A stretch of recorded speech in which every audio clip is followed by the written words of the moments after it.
tầm một đâu, lên đi, giết bọn nó.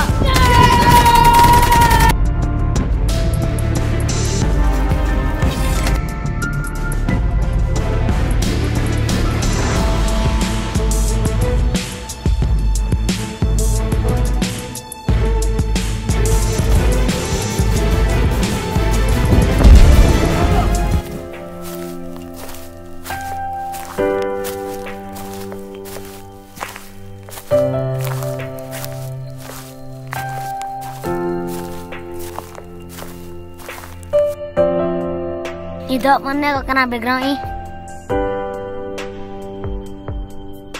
Gue yok nyum ground.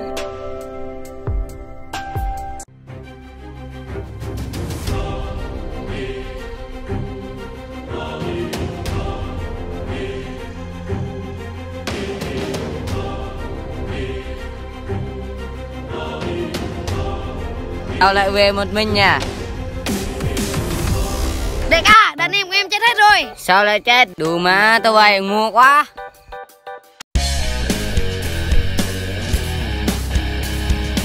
Anh em tầm một đâu, lên đi, giết bọn nó.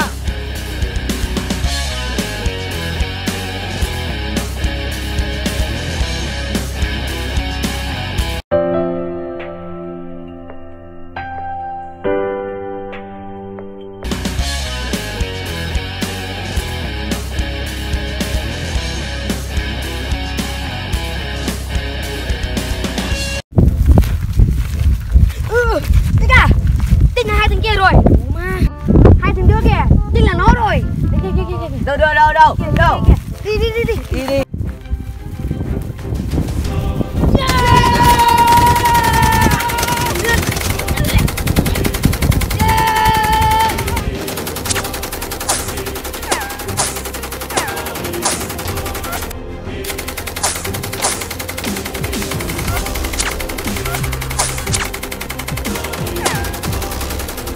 Biết rồi, lục soát.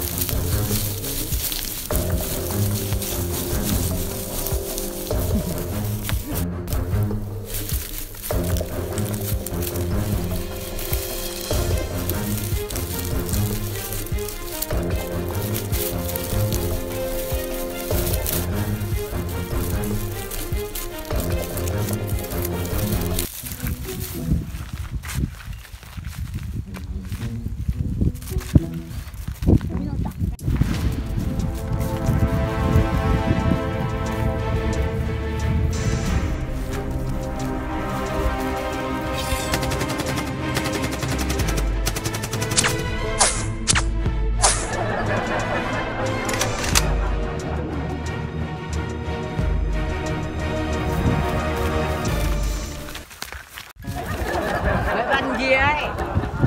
Tao bắt người mà. Đâu? Mày không thấy nó chạy à?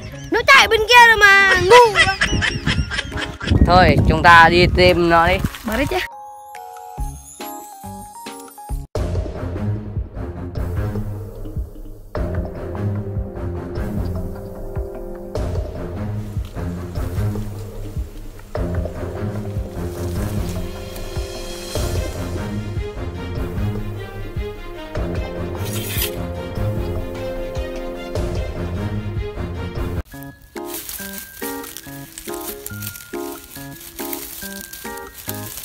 Hai thằng kia đâu rồi? Hai thằng kia chết rồi. Hai thằng kia đâu rồi? Hai thằng kia chết hết rồi. Mà nó...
mày lọc dê.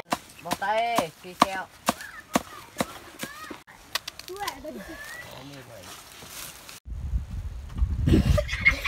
Vâng, vâng, Nhanh vâng. không?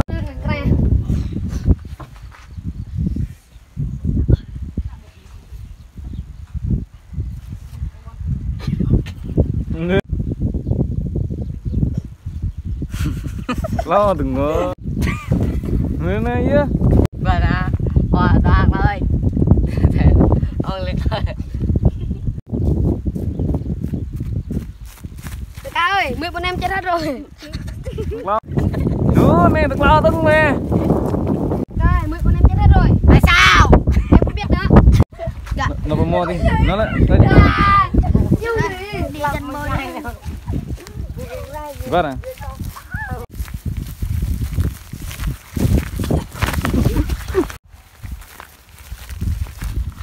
Hai thằng kia, chính là hai thằng kia rồi. Giết chết anh em của tao. Đúng mà kìa.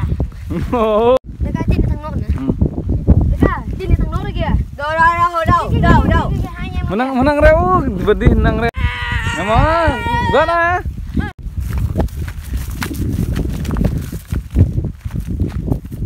Vâng, đây vật này. Ta đi tìm nó đây là này.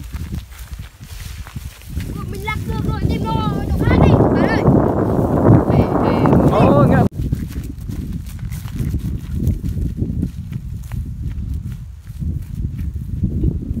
Good này. Đấy.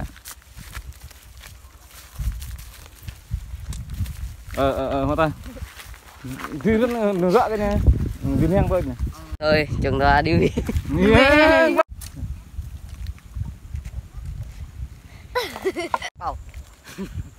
Ngon. Vượt lo. Không có đập hết. Đập vậy. Được lên mình. Đập vậy, đưa cái này hả? Hoặc là một hai ban đưa hả?